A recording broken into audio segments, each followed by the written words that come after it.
Tu crois que c'est trop tard pour toi? Que ta situation est irréparable? Attends d'entendre le prophète Samuel.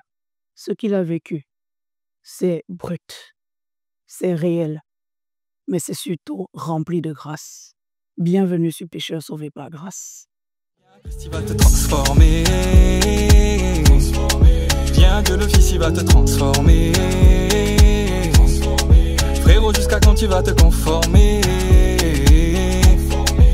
Si le monde t'a déformé, il va te transformer. Hey. Bonsoir prophète Samuel. Bonsoir. Je suis particulièrement heureuse de te recevoir dans les studios de Pécheurs sauvés par grâce. Moi également. Alors, pour poser le décor, qui es-tu? Je suis plus connu sous le nom de prophète Samuel Canon, mais je suis connu à l'état civil sous le nom de Canon Yann Cédric Ahmed. Voilà. Et dans la vie professionnelle? Dans la vie professionnelle, je suis auto-entrepreneur. Je travaille dans le domaine du marketing digital, web agence et stratégie de communication, tout ça. Génial. Prophète Samuel, ton histoire est quand même atypique. Je l'ai écoutée. Elle est particulière en ce que, dès le bas âge, elle est teintée de beaucoup d'abus. Est-ce que tu veux nous en parler? Oui, malheureusement, je veux dire, l'affaire est heureuse, mais malheureusement, ça débute comme ça. Je suis très tôt initié à des pratiques sexuelles par abus de la nounou qui était avec nous, qui s'occupait de moi et de mes frères. Et il faut dire que les parents, mon père adoptif est pasteur, ma mère aussi, elle travaille dans le Haut-Vosgien avec lui. Donc on est emmené à, moi et mes frères, rester gardés par la nounou. Donc c'est comme ça que à l'âge de entre 6 ans et 7 ans par là, je suis initié à des pratiques sexuelles par la nounou en question. Je mets beaucoup plus l'accent sur le côté initiation parce que je veux dire que les premières fois c'était de l'abus, mais après on t'initie vraiment à ces pratiques-là. Effectivement. Voilà, on t'initie à ces pratiques-là et tu as aussi, après cette étape, tu as aussi le fait que l'imagination de pouvoir découvrir, de pouvoir continuer à vivre ces choses-là. Donc, elle était plus âgée que moi et ça m'a conduit aussi à avoir aussi des rapports plus tard avec des personnes un peu plus âgées. Si on reste dans le chapitre des abus, ce n'est pas que ça que tu subis. Tu es dans un environnement quand même où tu es toujours le plus jeune. Exactement. Je suis dans un environnement où je suis toujours le plus jeune et entouré de personnes, je dirais, matures, expérimentées. Et ça fait que je suis très souvent exposé, malheureusement, à la nudité des femmes, exposé à des attouchements de la part des hommes et des femmes. Donc, je suis très tôt dans le milieu des grands. Effectivement. Voilà, très tôt dans le milieu des grands. Je suis toujours au milieu des gens plus âgés et ça fait que j'étais beaucoup renfermé. Et c'était une période assez compliquée. Ça peut se ressentir pendant que tu es en train de parler, prophète. Une chose entraînant une autre, les revues pornographiques n'ont pas manqué dans cet environnement. Exactement.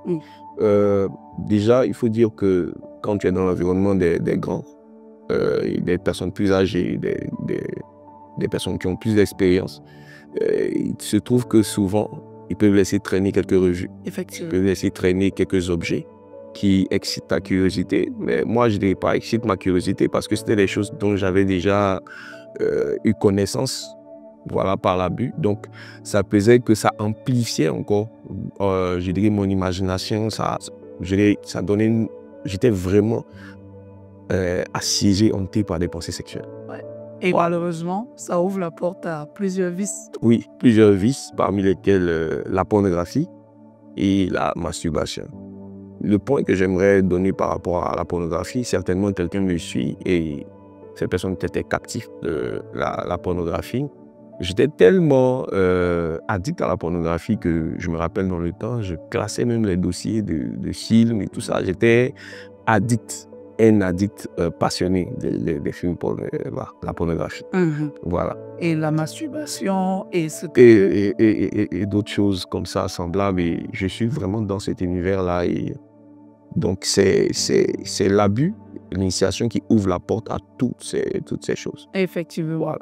Et tu as bien mentionné le fait que c'est un milieu de grands. Exact. Tu vis la vie de grands. Exactement. Certainement, l'enfant que tu étais se sent incompris Bien et sûr. décide donc d'avoir un refuge. Bien sûr. Alors, il faut dire que déjà, le fait déjà de vivre ces choses-là, tu ne peux pas les partager avec les jeunes de ton âge. Effectivement. Voilà, parce que c'est des choses quand même qui sont, je dirais, je ne prends pas le mot sale, mais je vais dire très confidentielles, secrètes, pas communes. Voilà. Et puis, tu vas vraiment te sentir assez bizarre au milieu des jeux, et fait de son âge, si tu parles de cela. Donc, ça crée en moi une certaine, je dirais, une certaine haine. Tu vois. Parce que tu es incompris. Mhm. Les parents, ils font ce qu'ils peuvent, mais tu n'es pas aussi capable de mettre les mots sur ce que tu vis. Effectivement. Donc, je vais me renfermer et m'adonner à une musique dans laquelle je vais trouver refuge, le rap, et j'en parlerai plus tard. Je vais commencer vraiment à me renfermer dans la musique, dans le rap et dans d'autres choses. Alors, tu baignes dans ça. Oui. Mais on note quand même que tu es un élève brillant. Yes. Tu es un fils de pasteur. Yes. Wow. Et au fait, c'est important de le souligner parce que pour mes parents, ils ne peuvent pas se douter que je vive ça. Que je suis en train de vivre de telles choses à mon jeune âge. Effectivement. Parce que je suis parmi les meilleurs élèves de mon école, mais surtout de ma région. Voilà, je suis parmi les meilleurs de ma région. Toujours cité en termes de tableau d'honneur. Oh. Et exemplaire aussi à l'école d'hymne, je prêche à l'école d'hymne, je suis dans une troupe théâtrale.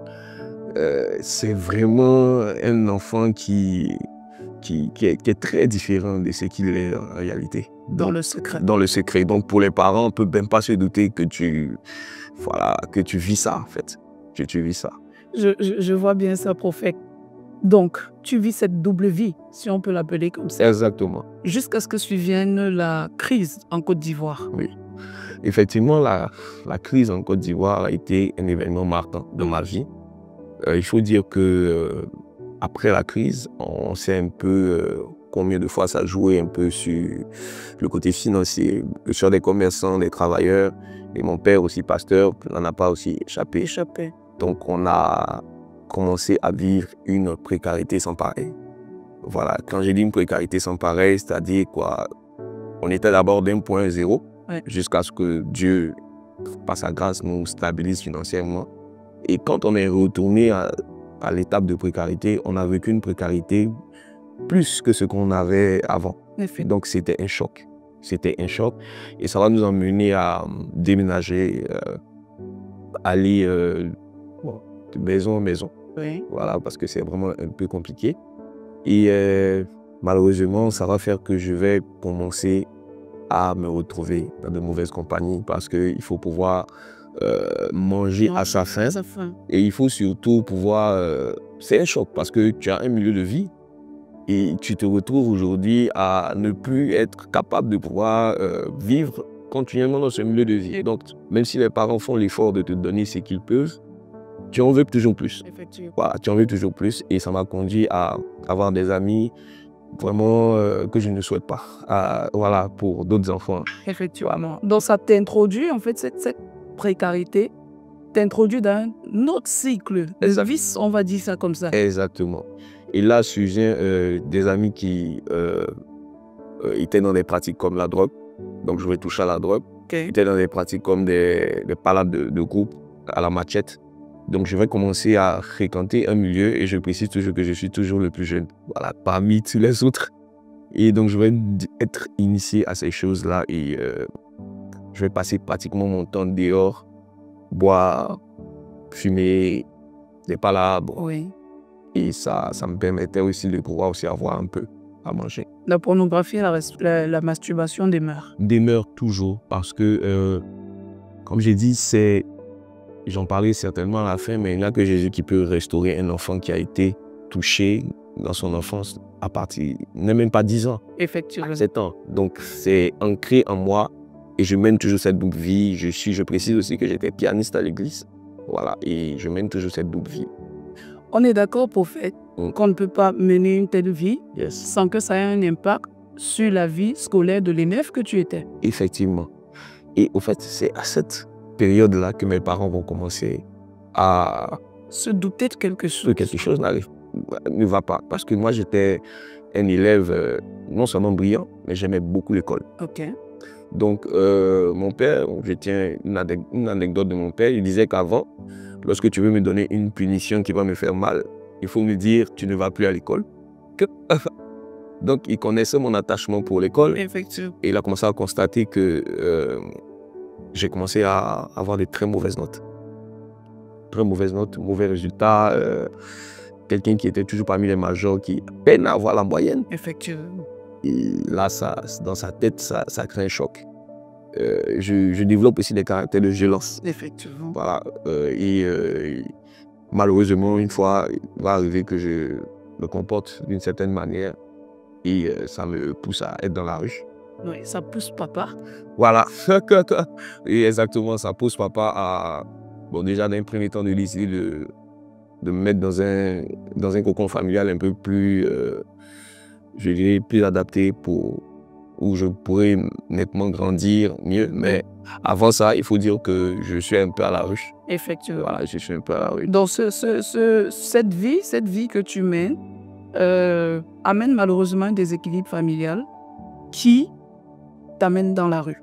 Exactement. Alors, tu n'as qu'une seule porte de sortie, prophète. Exactement. Qu'une seule porte de sortie, c'est me concentrer sur le rap, me concentrer sur la musique et me dire que, bon, je peux cumuler les deux, mais je vais tout laisser pour pouvoir me concentrer sur la musique après mon bac. Oui. Donc, je développe un amour fort pour le rap, fort pour la musique. Je commence à écouter des musiques un peu plus hardcore jusqu'à ce que je commence à avoir une certaine notoriété dans l'endroit où j'étais.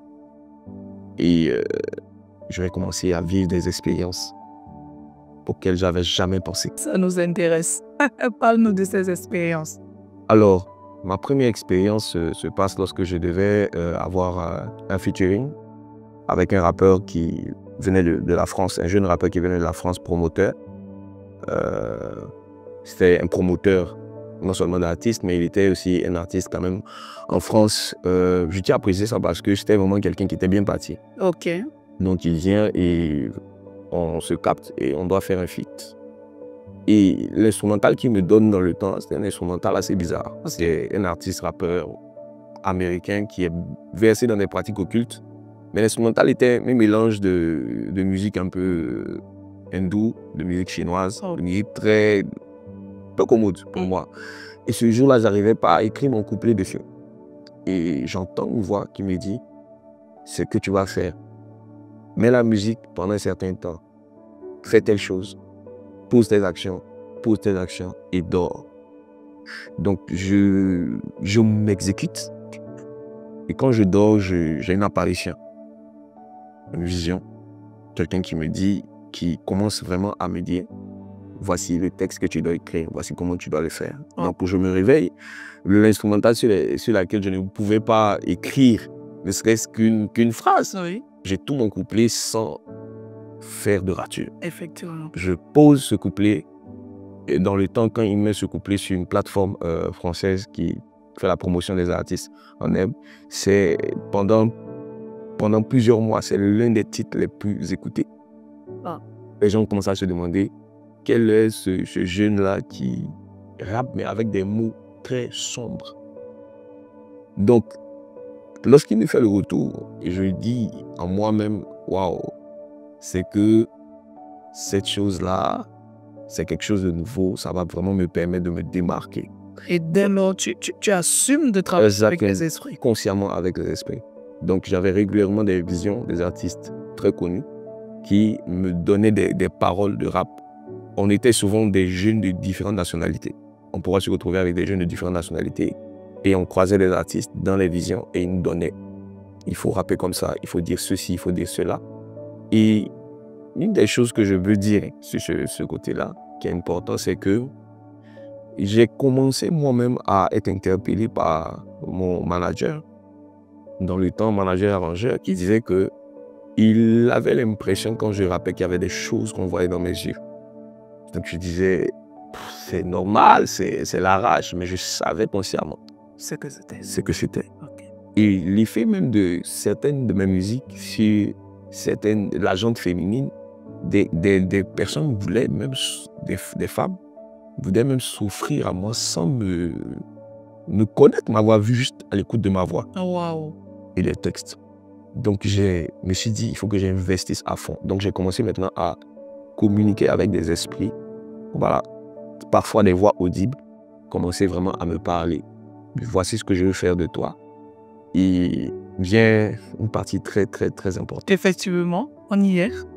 Alors, cette partie très importante, c'est que je suis en train de, dans mes méditations, parce que je procédais beaucoup par méditation, et j'entends une voix qui me dit, la voix d'un esprit qui me dit, il y a une forme de musique qui va cartonner dans les temps qui vont venir. Ok. Et cette forme de musique va mélanger le rap avec la musique afro, les sonorités afro. Et c'est la musique qui va cartonner, qui va ouvrir la porte. Donc, dans la musique afro, on mettait beaucoup de choses comme les sonorités coupées décalées, mais vraiment des musiques vraiment afro. Ce que va donner aujourd'hui, sans faire de publicité, mais pour les jeunes qui écoutent, ce qui va donner aujourd'hui l'afro-trap, qui va donner après l'afro-décalé. Donc, je reçois vraiment ça en moi et je partage avec mon binôme dans le temps, qui trouve l'idée superbe, originale.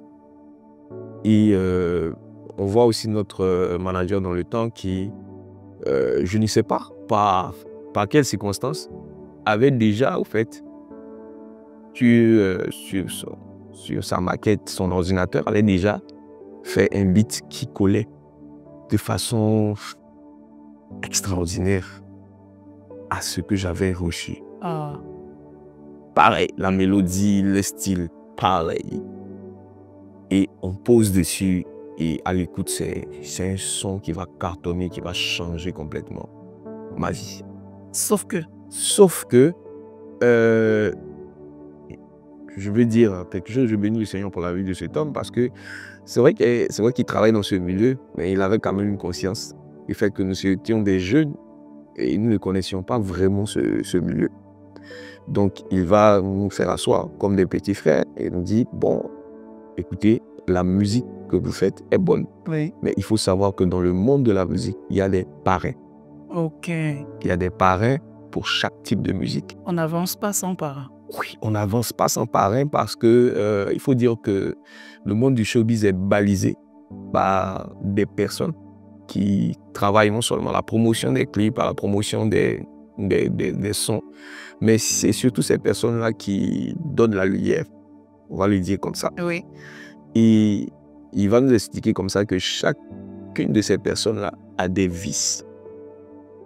Et parmi ces vices, nous avons l'homosexualité. Donc, vous avez été poussé à trouver un parrain Oui. qui vous donnerait cette lumière. Forcément, on devait passer par quand même cette étape. Donc, il nous prévenait déjà à l'avance, dit voici un peu qu'est-ce qui se passe dans ce domaine. Et il nous a donné le temps pour réfléchir. Ok. Pour réfléchir. Et le parrain est trouvé? Et la condition est posée? Au fait, le truc, c'est qu'il ne nous dit pas clairement voici ce à quoi vous serez confrontés. Ok. Il vous dit le type de musique que vous faites, voici les personnes qui font la promotion et ces personnes-là travaillent dans telle chose. Et forcément, à l'avenir, un d'entre vous sera obligé d'avoir des relations avec cette personne en question. Je vois. Alors, la proposition est de 100 tarifs. Oui. Ton binôme et toi, prophète, vous décidez quand même d'y réfléchir. On décide d'y réfléchir dans un premier temps, mais deux jeunes qui ont décidé de se donner au rap, décidé de faire tout pour réussir, on s'est dit, bon, ça arrive, ça n'arrive pas, ben on fonce. D'accord. Et vous avez une semaine pour donner votre mot final. Exactement, une semaine pour réfléchir avant de commencer à lancer les promotions, lancer les différentes signatures. Et c'est dans ces une semaine-là que je suis jusqu'à présent, par la grâce de Dieu. Oui, parce que ce qu'on n'a pas mentionné, c'est que dans la période de turbulence que tu as traversée, il y a quand même un membre du milieu du rap qui a connu Christ avant toi, Exact. qui te parle de Christ. Exactement. Au fait, dans cet amour fort pour le rap, Oui. il y avait quand même un jeune qui rappait aussi dans notre temps, qui s'était converti au Seigneur. Et au fait, le truc, c'était une connaissance à un de mes binômes dans le rap. Ah, d'accord. Donc, nous sommes en train de rapper et il dit, bon, il y a tel ancien rappeur, un ancien dévancier qui... Donc, le frère, il vient, il n'a pas le look du rappeur. Et il a de la dégaine. Donc, il a sa guitare, chante. Bon, au début, il nous fait rapper. Bon, Ok. on se défoule. Bon, on dit, mon frère, ouais, c'est à ton tour. Il commence à parler de Jésus dans sa chanson. Plongé dans le rap hardcore, je tiens à le préciser, moi j'étais vraiment dans le rap hardcore. Ok. Je rappais pour vivre ce que les rappeurs disent. Je disais, il ne faut pas juste rapper, j'ai des femmes, non, il faut le vivre, j'ai des voitures, il faut que j'ai ça. Donc, j'étais vraiment aussi violent. Donc, violemment, je dis, frère, écoute, je dis à mon ami, non, je ne veux plus voir ce monsieur, ce frère ici parce que son esprit ne me plaît pas. Il veut nous rappeler nos péchés. Mon cher, nous tous, on est convertis. On connaît Jésus. Voilà. On connaît le Seigneur. C'est pas la peine. Ici, c'est pas un lieu d'église. Ok. Donc, ce jour-là, je dis à mon ami, bon, fais le parti, quoi. Sinon, je vais faire un malheur, ouais, je les tape. Revenons donc à cette fameuse semaine. Yes. Il y a un événement qui se passe. OK. Alors, cette fameuse semaine, déjà, il y a quelque chose qui est important que je veux souligner. Dès l'entame de cette semaine, je commençais à réfléchir à ma vie. C'était bizarre, c'est quelque chose qui ne m'est jamais arrivé. Et pourquoi? Je sais pas, je me disais, waouh, tu vas te lancer dans la musique, tu vas braver les interdits que tu t'es fixé avec toute l'éducation chrétienne que tu as reçue. Effectivement. Est-ce que tu es prêt à aller jusqu'à là? Oh, wow. Je commence à penser à ça. Et la phrase qui me revenait, je me rappelle de cela comme si c'était hier, c'est « Est-ce que c'est ce que tu as toujours voulu?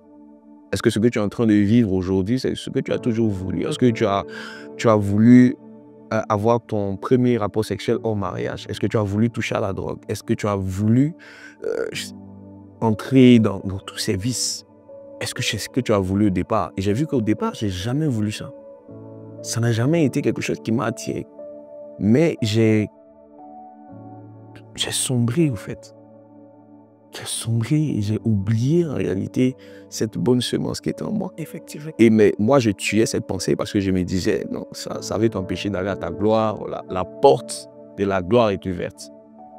Et je me souviens, un matin, le dernier jour de la semaine... De la fin de la semaine. De la fin de la semaine en question. Oui. Je passe, je vois un jeune homme habillé en blanc. Et il me salue. Il me dit, Jésus t'aime, avec un sourire. Waouh.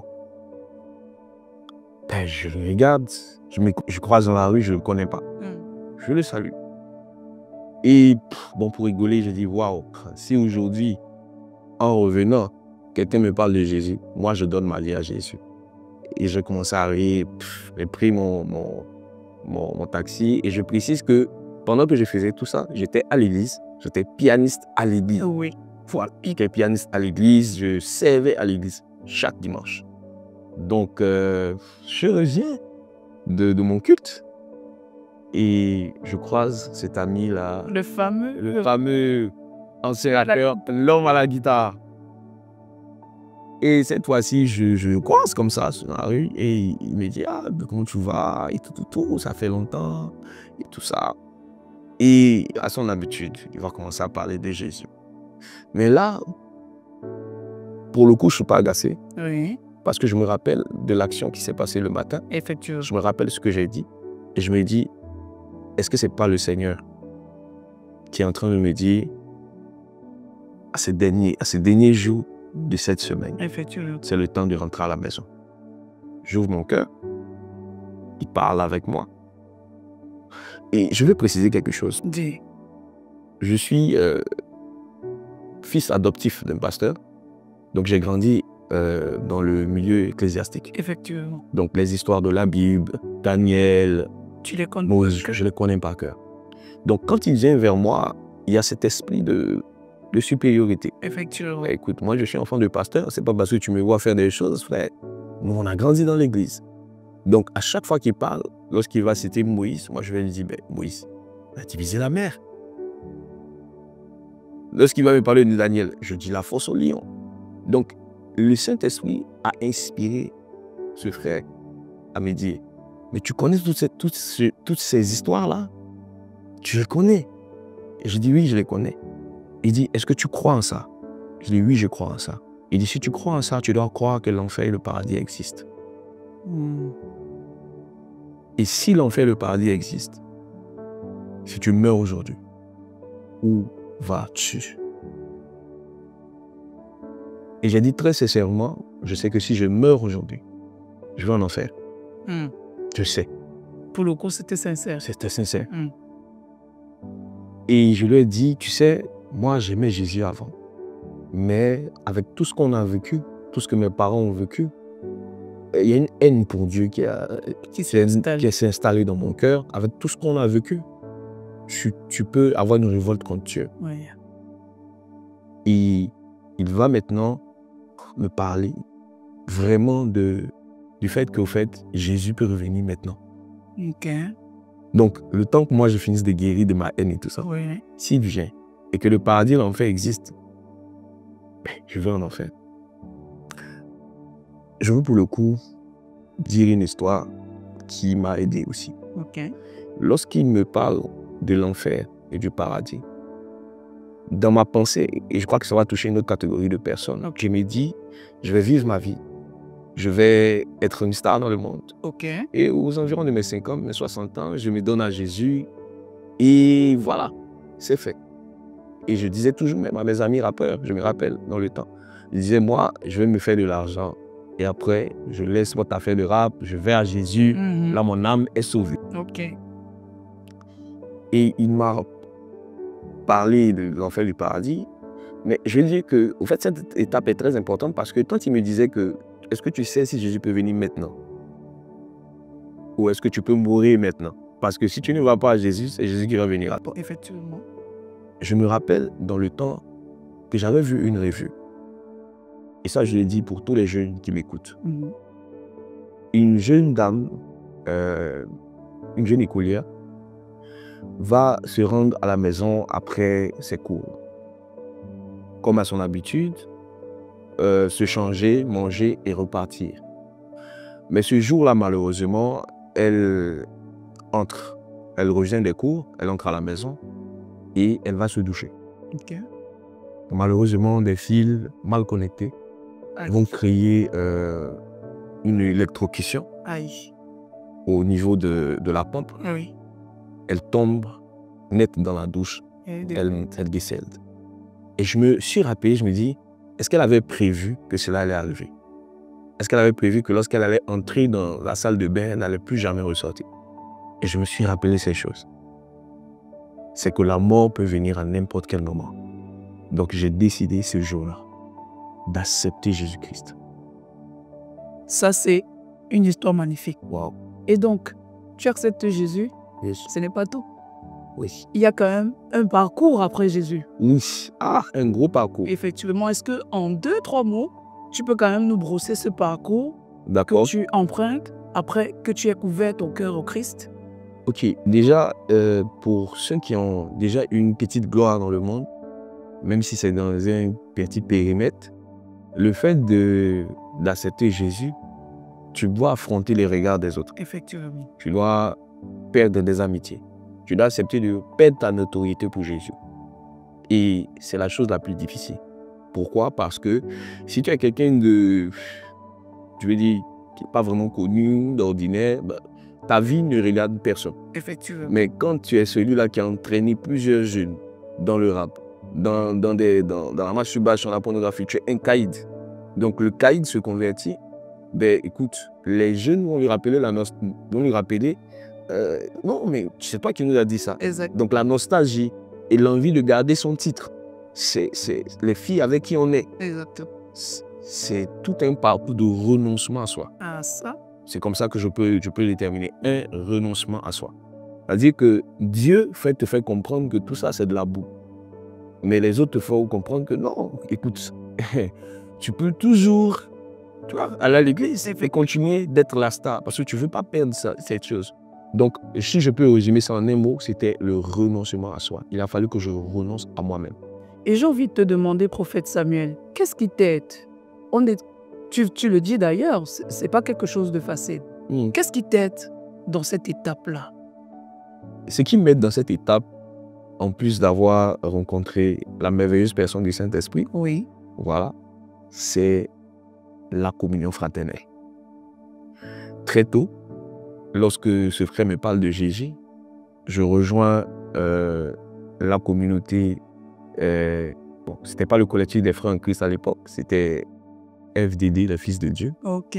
Donc, je rejoins mon père dans la foi, l'évangile Jacques Amessan, qui, on a écouté son témoignage aussi à PSG, qui a expliqué en fait, des expériences spirituelles qu'il a eues aussi avec le rap. Effectivement. Donc, je vois qu'on a quelque chose en commun. Ah. Et il va beaucoup m'encourager avec tous ses frères-là, et nous marchons ensemble. Nous sommes des jeunes issus des milieux de la musique, issus des milieux du broutage, de l'escroquerie sur Internet, issus de la drogue, des homosexuels.